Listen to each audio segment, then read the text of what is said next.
guys, welcome back to my channel, or welcome to my channel if you're new. My name is Anastasia. Today we are talking about sleep, specifically sleep for babies. So this is something that I have almost a 1-year-old, and he was my first baby, and we went through it when it comes to the sleep. And since I was a first-time mom, I am a first-time mom, but going through it the first time, that was the first time I'd ever kind of dealt with the world of baby sleep. And, when it comes to co-sleeping or crib sleeping or, all these different things that I had no idea before. And I noticed during that time when I was desperately searching for resources, it was really difficult to find any resources that were like, I shouldn't say any, but like kind of in-depth resources that were free. Either it was people with a course, which is fine. Either it was people with a course or there was like nothing online. And I really wanted to see some of my favorite like YouTube moms, what they did, because I trusted their instincts so much. And I was like, I really just want to know what you did for sleep. And there was like this one podcast one time that was like, listen, this is everything I do as a mom of 7 or 5 or something. Like, this is everything I do for sleep. And I was like, this is so helpful, thank you. Because I think I just wanted to see another caring mom out there, especially like a believer who loves their children, wants the best for them, and also had like a plan for their sleep, because that's what I wanted. And so that's what I'm giving you today. I am not afraid of whatever anybody else thinks about it. This is just what worked for us, because sleep was a huge struggle mentally for me, and that actually leads so well into the sponsor of this video today, which is BetterHelp. Thank you to them for sponsoring today's video. If you've ever gone through a hard time, if there are things that are kind of in the way of your happiness right now, or feel like they're preventing you from reaching your goals or anything like that, or you're a new mom struggling with sleep, therapy can be so helpful. I love therapy. I have had therapy off and on since I was a sophomore in high school, I think, something like that, a sophomore or junior in high school. So like, I have definitely had my different seasons where I need it way more than others. And whether you struggle with something more serious like depression or anxiety, which I have struggled with in the past, or whether you're just going through a hard circumstance in life right now and just a hard situation living in this world today, which is pretty easy for anybody to go through a hard circumstance. BetterHelp is such a great option. They are determined to make therapy more accessible and affordable. Plus, it's all online, remote, which is so helpful, especially if you're a mom like me. It is way harder to find free time and just any time to go somewhere to get therapy. And so that's why it is really, really convenient. They can match you with a great therapist online, just doing a short little quiz. You can give your preferences and different things like that. I really appreciated that. I got to, when I went through some therapy through BetterHelp, I got to decide, do I want my counselor to be able to talk about prayer and different things? And I did want that. So I was able to check those things, and you can really personalize it. And, therapy is kind of like dating, that it can be difficult to find your perfect therapist. And so if you are not satisfied, you can get rematched with a therapist. It's not awkward. It's not weird. They make it totally easy for you to find the best therapist for you. So if you are interested in trying BetterHelp, the link down below not only helps support me, thank you, but it also gets 10% off your first month of BetterHelp. So I highly recommend checking them out. That will be down below. Thank you to BetterHelp for sponsoring the portion of today's video. A couple disclaimers. I want to let you know that I don't think that there is one right way for baby sleep. One, because every single baby is so different. This might not even work for my future children. I'm gonna try, but we'll see. Like, everything is very tailored, but I'm hoping I can give you some different points of what I did, and you can kind of pick and choose, see what might work for you, see what might not work for you and your baby. So that's one thing. The second thing is, I don't look down on anybody for doing different sleeping things. I think probably every single one of my friends does different things for their child's sleep. It's totally fine. It doesn't make you a better or worse mom, okay? This is just something that, like, I would have found really helpful. So I'm hoping it can help other people. But if not a single thing in this video applies to you, that's totally okay. I am not here saying that this is the best way. I'm saying it is the way that worked best for me and my baby. So that's that. So now let's get into it. Starting off with kind of beginning to end, we started our sleeping journey when he was born, my son, by doing what is the word I'm looking for?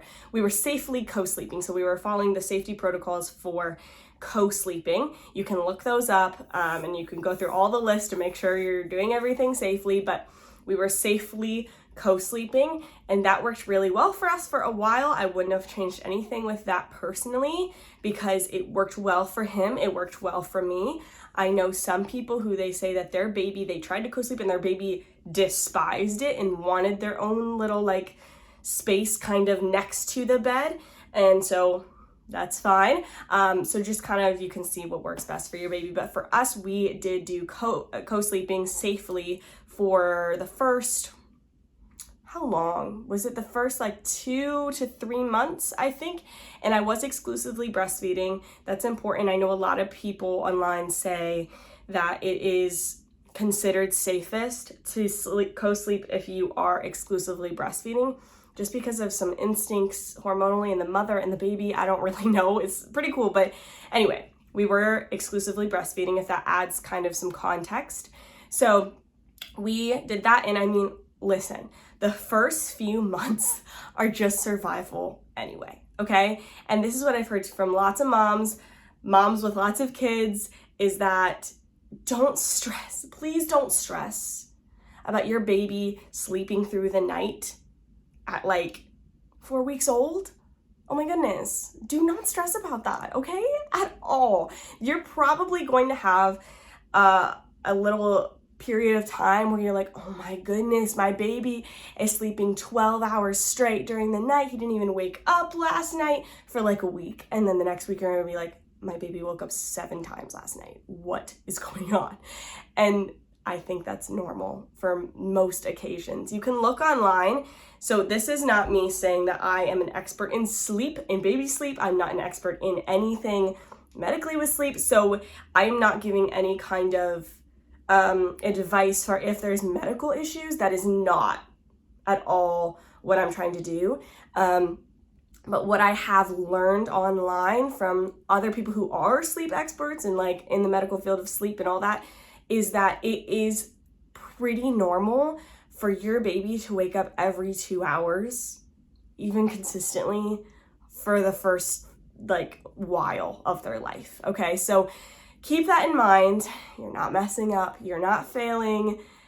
Babies just wake up a lot to eat, and it's a lot of times a safety response for survival. So there's so many things factored in there. So basically for the first like 5 months, or first like 2 months, 2 to 3, I think it was like 3-ish, we did the safely co-sleeping, and then we transitioned to him in his own space in our room. So we only did that because he seemed ready for it. So that's why we did that. So he had his own bed in our room.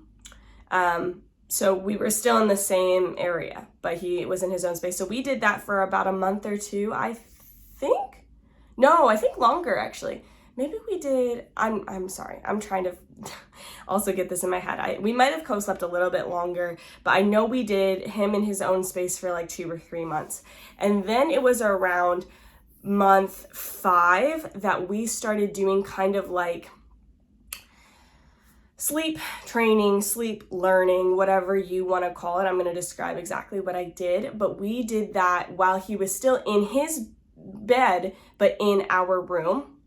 And it was mostly because naps were really getting to me. So it wasn't hard for me as much for the first few months, like first 3 months of his life, because he would always want to nap on me, in the carrier, with me next to him.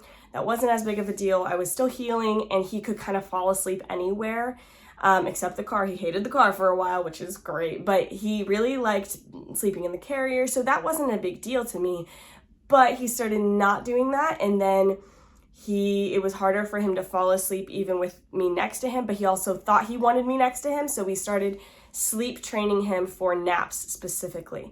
So after everything I learned online, I think I kind of took points from all these different places and made my own thing. Or maybe somebody has exactly what I'm describing in a course somewhere, which is fine. I'm not trying to rob them. This is just what I kind of came up with. But so what I would do is I nurse Eros, my son, before every single nap. That's what I've always done.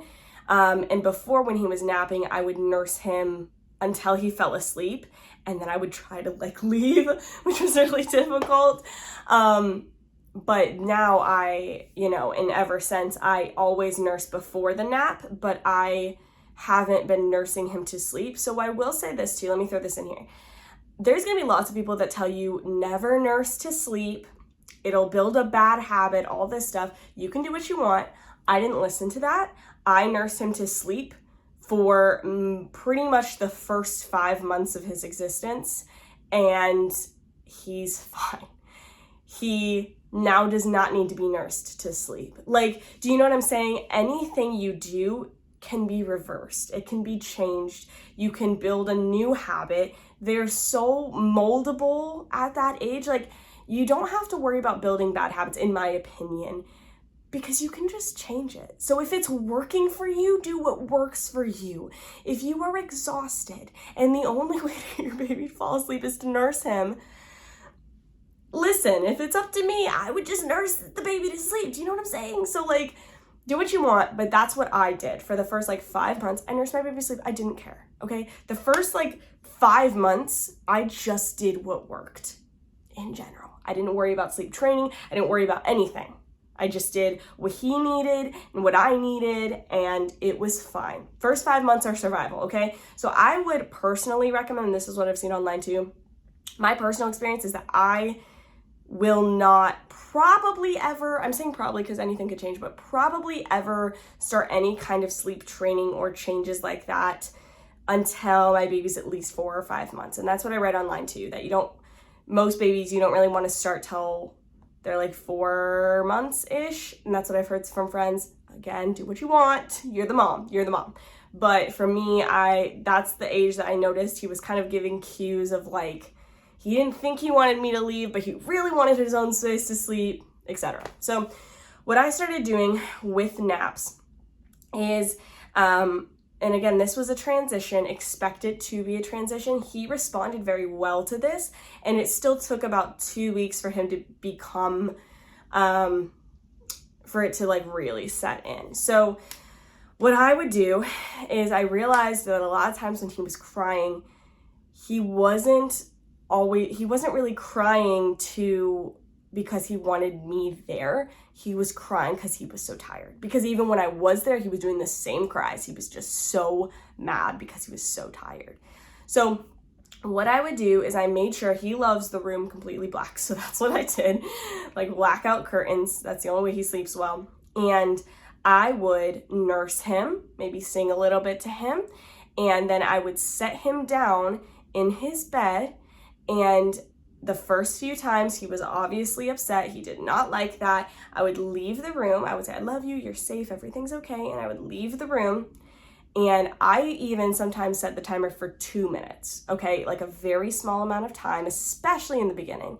And I would go in and I would pick him up and I would hold him and I would settle him down until he kind of stopped crying. I would set him down again. I would leave and I would maybe set the timer for 4 minutes, just a tiny bit longer. And then I would go in if he was still crying, comfort him and stuff, and do it again, and maybe set the timer for 6 minutes, and then maybe 8 minutes. And basically, until all of that accumulated to about 30 minutes of time, if he still wasn't calmed down after me going in several times, if he wasn't falling asleep by then, I would just call it, and I would go in there, and I would nurse him to sleep or whatever. So the first couple weeks, I think I did that maybe twice. I had to just call it and go in. So that's not a failure. You know what I'm saying? It's okay. You can try the next time.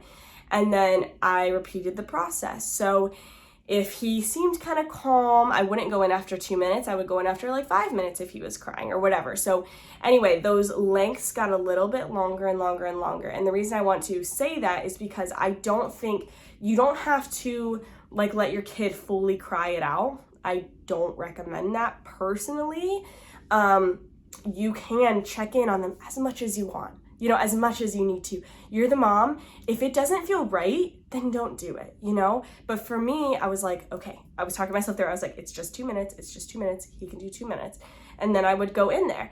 And it was just, I was kind of, not that babies need to be independent. They don't. But I felt like he was showing the cues that he wanted some more space. He just didn't know how to fall asleep without me.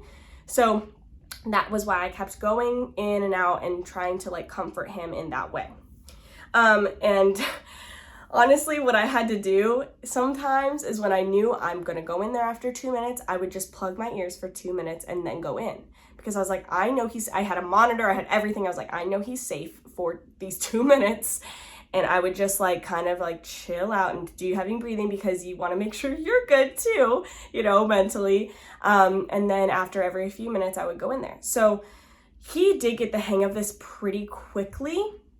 And we started doing that for bedtime as well. He was still in our room, but for bedtime, instead of like nursing him to sleep, I would do the whole routine. I would sing to him, I would nurse him, but then I would put him in his bed. And if he needed me to come back up and, you know, comfort him, I would do that. And I would do that as much as at bedtime.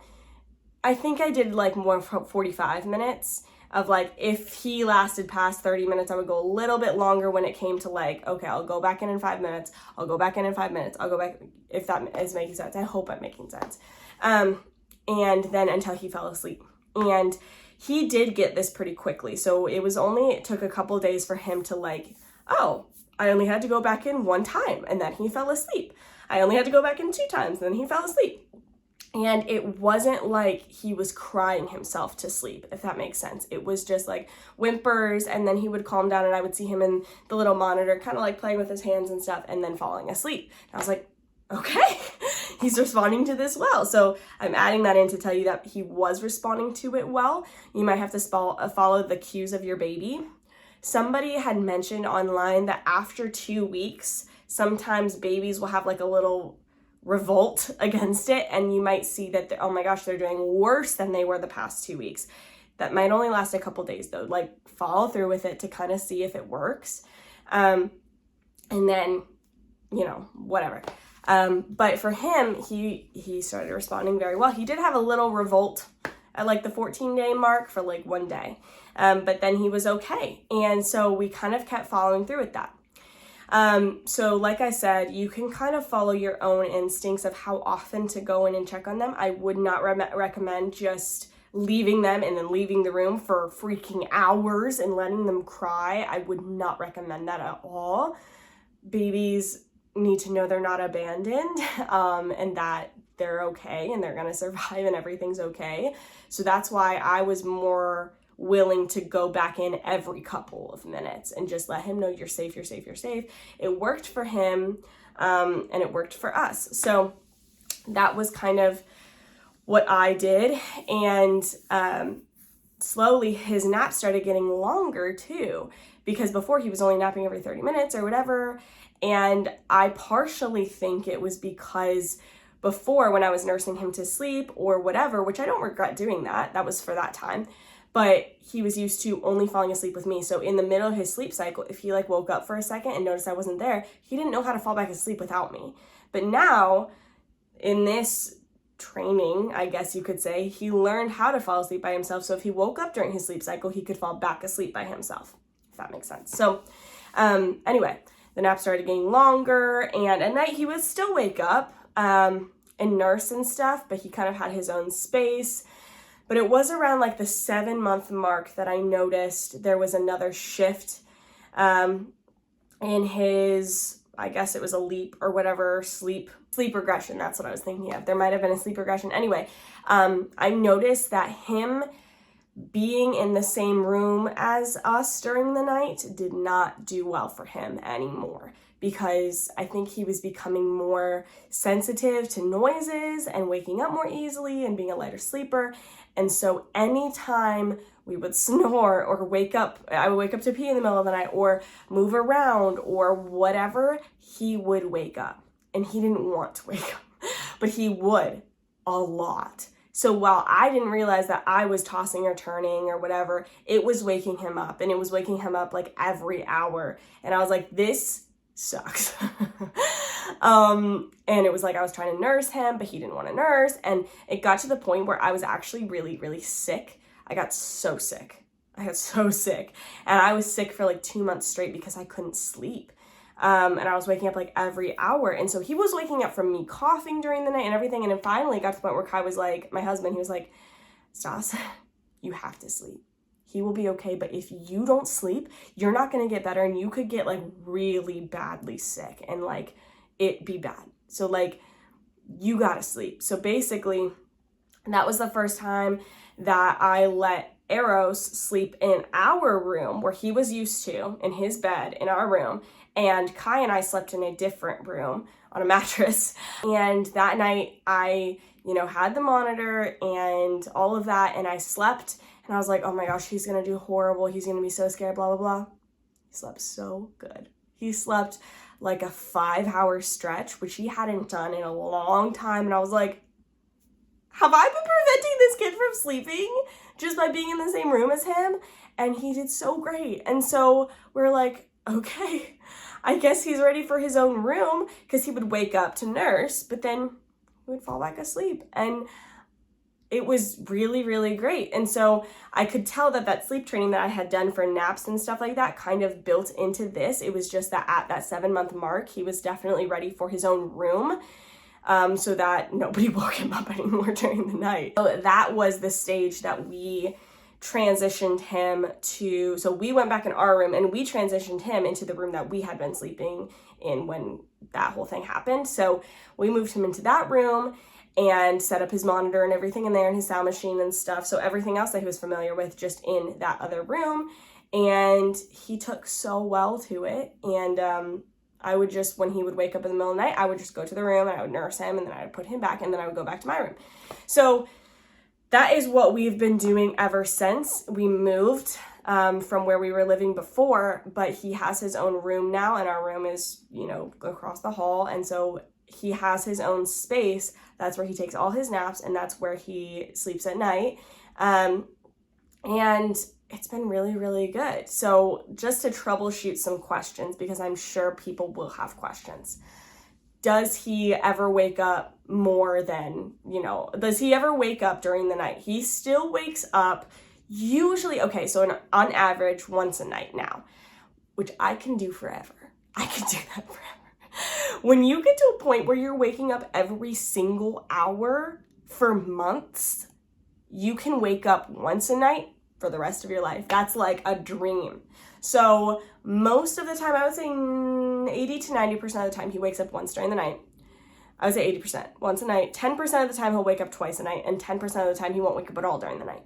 So like I said, we have the sound monitor or whatever. So we hear him if he cries and I immediately get up and I immediately go. So if he wakes up, especially that one time, usually it's around like 3 or 4 in the morning, I will immediately get up, I will immediately go, I will immediately feed him because I know he's waking up because he's hungry. At this point, like I just know that. I know he's not waking up because he, needs to get used to sleeping or something. Like I am in no rush to make my baby like night wean. I am fully okay feeding him once or twice during the night. Once would be preferable because it's only one time I have to get up, but really, I am in no rush to try to night wean him because I don't want that to drop my milk supply. I don't, you know what I'm saying? I want to still be able to comfort him during the night. I want him to know that sleep is safe and comfortable and everything's okay. And when you cry, mommy is going to come get you and if you're hungry, you know what I'm saying? But also there's that's partially because I did the sleep training that I did and he knows how to fall asleep. I know he's waking up because he's hungry. Does that make sense? On occasions where he is like sick, has a stuffy nose or whatever, he will usually wake up more frequently. However, I will say that like the first time he ever got sick, he was probably around that 7-month mark. It was around the time that I got sick. That was the first time he ever had like a really stuffy nose, and I was freaking out because he never had, but it was fine. And babies can breathe through their mouths starting when they're like 5-ish months old, I think. You'll have to look that up. But so he could breathe. He was fine, but he just didn't realize it. I think he just didn't realize it. So I did kind of have to let him figure it out a little bit. I did not abandon him during the night or anything like that. But like, he had to realize on his own, like, I can breathe through my mouth. It's uncomfortable, but I can do it and I'm okay. So if he wakes up every 30 minutes when he's sick, I don't necessarily go in there every 30 minutes unless he was like seriously sick. But if he just has some sniffles, he doesn't have a fever, nothing like that, I'll make sure he's fed. Sometimes I'll give him some holistic something for his nose and to relax him and stuff. But for the most part, I don't abandon him all night or anything like that. But maybe I'll be like, I just was in there 15 minutes ago. He is okay. I'm going to try to give him a few minutes to fall asleep on his own and then revisit this.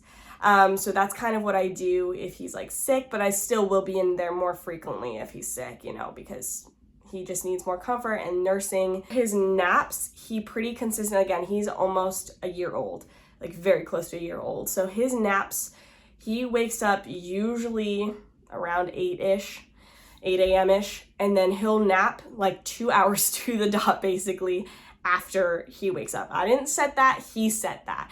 About 2 hours after he wakes up, he naps for an hour and a half to 2 hours, it depends. And then he'll wake up and play, eat, all the things. And then he will have another nap, usually around 3 or 4-ish, sometimes 4 to 5-ish. It kind of depends what we're doing. I take the second nap way less seriously than the first one. The first nap, I almost never, ever miss, okay? I almost always make sure he can get that solid hour and a half, 2 hours in the morning. So anything we do is usually after that first nap. Like usually I'm like, we're doing everything right after this first nap. And then I try to get back by his second nap, but if he falls asleep in the car, that's fine. And sometimes it's a little cat nap. Sometimes it's like 30-ish minutes or whatever. So then I'll just try to, if he falls asleep in the car and it's like a 10-minute nap and we get home, I will try to transfer him to his bed and see if he falls back asleep. Sometimes he does and sometimes he doesn't. So if he doesn't, I'm like, all right, you're going to get probably an earlier bedtime tonight. But if he does, I let him sleep. If he has like a 30 to 45-minute nap in the car, I'm like, he probably won't sleep anymore when we get home, but I usually like try. If he's showing signs of being exhausted, then I'll try. But I take the second nap way less seriously than the first. Don't let naps determine your life, even though I let the first nap usually determine my life, but I don't let the second nap determine my life. And then he typically lately in the summer has been going to bed around 8:30 and waking up at like 8:30 for the day. So, but he usually wakes up at least once during the night around 3 or 4 a.m. So he'll usually sleep from like 8 to 8:30 to like 3, 4 a.m. And then I'll go in and I'll nurse him and I'll put him back in his bed. And he might for a second be like, but I'm like, you're okay, buddy, you're okay. And then I leave the room and he's immediately asleep. I will say sometimes at night, when I'm putting him down for bed, I'll do the whole routine. I'll put on his sound machine, I'll shut the curtain, I'll nurse him, I'll pray over him, I'll sing to him, and I'll put him in his bed and he will just be unconsolable. And I'll usually, especially at this point, since he's almost a year old, I'll usually give him like 10 minutes. And if he is still crying pretty bad after 10 minutes, I'll be like, okay, maybe he's still hungry or something. Maybe something's up. Maybe he's not tired, hasn't built enough sleepiness to fall asleep yet. I'll go in there quick. And I'll either try to nurse him or give him like a little pouch of applesauce or something. But if he's like wide awake, if he's like, bah, bah, bah, bah, bah, after I get him, I'm like, you're not tired yet. And it is way better, in my opinion, to just let them play another 10 minutes with the lights on and everything and be active for 10, 15 minutes and then go to bed like a dream than to keep trying in that moment and then be like, so unconsolable then that they are just not going to fall asleep because they're too angry. You know what I'm saying? So that's kind of my mindset now at the year mark. Again, it was a little different when we were like sleep training him because he was tired. He just didn't understand how to fall asleep by himself. So I had to go in every so often, you know what I mean? But the timer will be your best friend when it comes to that. But yeah, and then as of now, that's kind of what we do. Usually in the fall, winterish months, like once the hours change, his bedtime will be more like 7 to 7. And then in the summertime, when things are lively, we're doing things, it's usually 8 to 8 or 9 to 9, depending, which works for us most of the time because we can go do fun things when it's still light outside. But I like to keep it between 7 and 8-ish.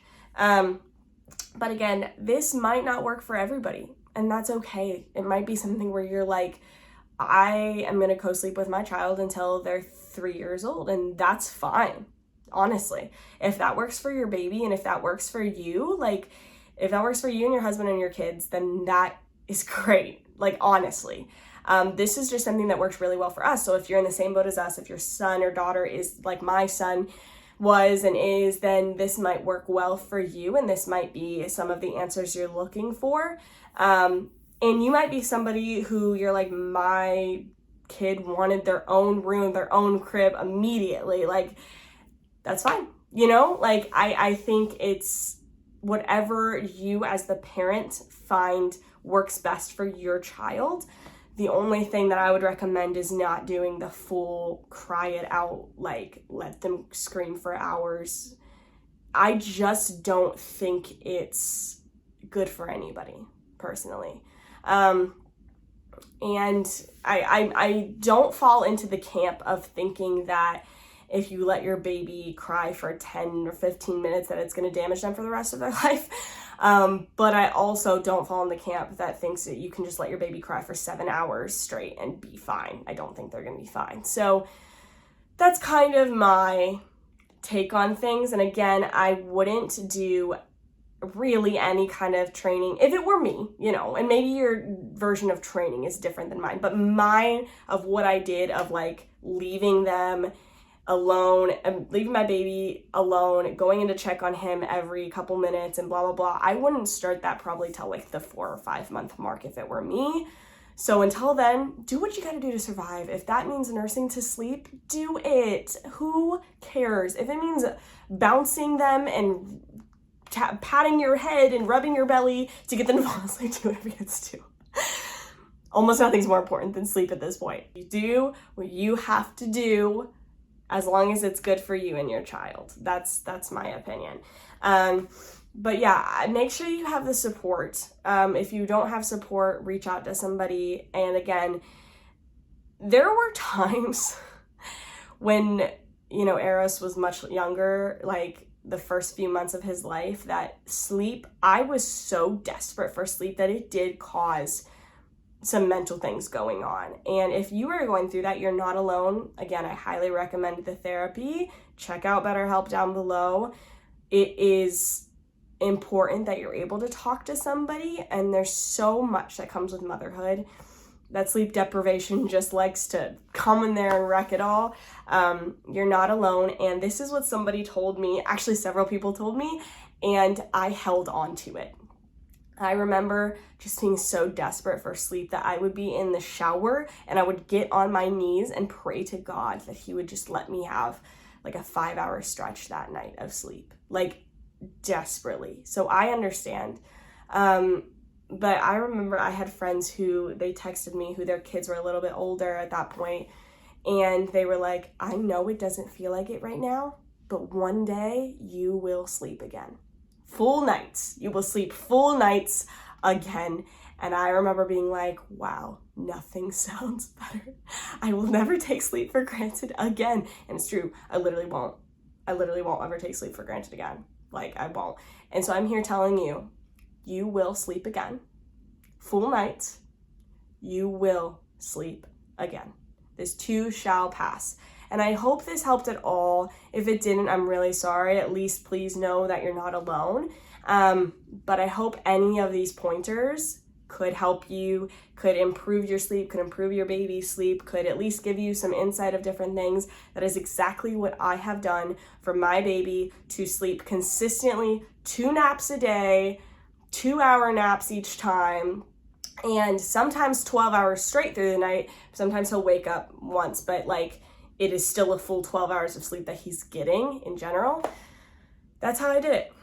And we're still nursing, by the way. I think I mentioned that earlier, but we're still nursing. And if you're curious on that, I nurse him before every nap and then before bedtime, once during the night usually, and then when he wakes up in the morning. So it comes out to be between like 4 and 6 times a day.